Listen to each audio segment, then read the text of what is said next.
Now, shortly after posting my review for yesterday's episode of The Mandalorian, and do be warned there will be spoilers for that episode in this video. Anyway, shortly after posting that, I received a rather angry message from someone, part angry at me, but mainly angry at the episode, that said my review had failed to touch on one of the worst lore-breaking events in the history of Star Wars. Something as bad as the infamous Holdo maneuver, they even claimed, which, no surprise, immediately made me wonder what in the world could I have possibly missed that was so huge. And apparently it happened in this scene right here, which I'll play for you really quick before even getting into it. Engaging automated guidance. What happened? They've taken control of the ship.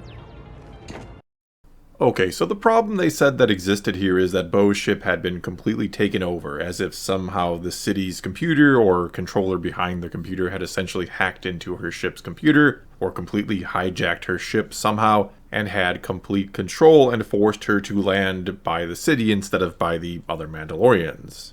Which is a thing that actually is possible, or was in Legends, going all the way back to the days of Heir to the Empire, and via something called a slave circuit. It essentially allowed a ship to be remotely controlled, which had any number of uses. Everything from, well, basically remote starting it like a car, to allowing someone else to control and guide your ship, like when, for example, docking somewhere. These slave circuits then had a code, so not just anyone could remotely control your ship, though someone, basically hacking the slave circuit or figuring out your code or knowing it somehow was a legitimate possibility and concern that people had.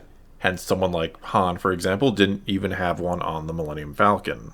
That said, the ability to hack a ship or figure out their slave circuit code on the fly, like seems to happen in this episode, would be a pretty big deal. Imagine the Empire having this technology during the attack on, well, either Death Star, but how about while Luke was flying down the trench on the first one?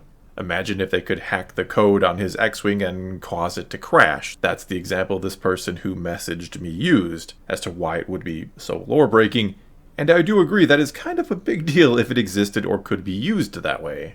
However, something not too far off from that, or capable of doing something not too far off from that, already does exist and has forever, that being tractor beams. Their ability to, in a sense, capture and control ships has been around since the very first Star Wars film. And in theory, it could be used, and in all reality probably would have been used, to create any number of different kinds of weapons, like to say take control of attacking ships, or to catch them in the beam, and then kind of fly them into each other or crash them into who knows what else around where the battle is taking place, maybe into an asteroid or something. Heck, interdictor-class Star Destroyers exist, and they essentially create gravity wells that stop ships from jumping into hyperspace or pull them out of it, and in all reality, you'd imagine that technology could be a jumping-off point for all sorts of crazy, fun new weapons. Perhaps a, heavily armored and shielded ship that did nothing more than generate massive gravity wells that dragged a smaller ship into them, or controlled them enough so that they could easily be shot down. Anyway, the first time I watched that scene in yesterday's episode, I honestly thought it was just a tractor beam. I didn't watch it that closely, so that's what came to mind. And I'm still not entirely sure that wasn't the case. I mean, all Bo says is that they've taken control of the ship, and then she flips a few switches and gives up, likely figuring that if her fellow Mandalorians are here working as protection for the people of the city, they're probably not too dangerous or don't have any type of ill will or intent towards them. Though that said, it was a little odd that the ship's controls were moving as if someone was piloting the ship, though I don't know that makes sense either way. Even if someone has taken remote control, I don't know why those physically move.